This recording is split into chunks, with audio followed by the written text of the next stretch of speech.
এই নির্বাচনের আগে বিএনপির বিরুদ্ধে অনেক অপপ্রচার করেছেন, অনেক বট বাহিনী সৃষ্টি করেছেন এই ঢাকা মহানগরীতে আমরা দেখেছি।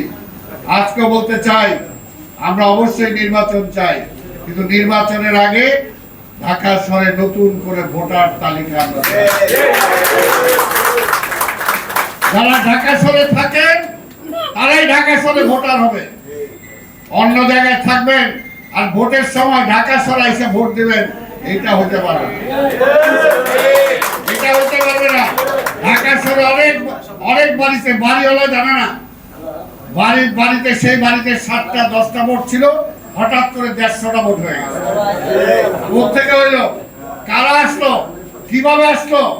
আজকে আমরা চাই, হ্যাঁ ভোট আপনি অন্য যেখানে থাকেন ওইখানে যা ভোটার হন, ঢাকা শহরে থাকবেন না, ঢাকা শহরে ট্যাক্স দিবেন না, ঢাকা শহরের সাথে সম্পৃক্ত না, আবার ভোটার লিস্টে ঢাকা শহরের নাম রাখবেন।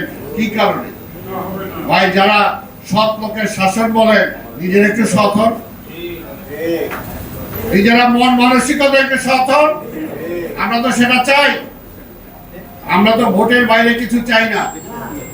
এবং আমরা তো বলি, আমি যেটা বললাম, যতবার বাংলাদেশে নিরপেক্ষ ভোট হয়েছে ততবার বিএনপি ক্ষমতা পেয়েছে। এইভাবে তো বহু জাতীয় আন্তর্জাতিক ভাবে বহু চেষ্টা করছিলেন তারেক রহমানকে যাতে ক্ষমতায় আসতে না দেওয়া যায়, কিন্তু জনগণ, এই দেশের জনগণ জানে যে বিএনপি তাদের একমাত্র বন্ধু, পরীক্ষিত বন্ধু। এবং বিএনপির জন্মই হয়েছে জনগণের পাশে থাকার জন্য, জনগণের পাশে দাঁড়ানোর জন্য। এই কারণে বারবার যখনই তারা ভোট দিতে পেরেছে তখনই তারা বিএনপিকে বেছে নিয়েছে।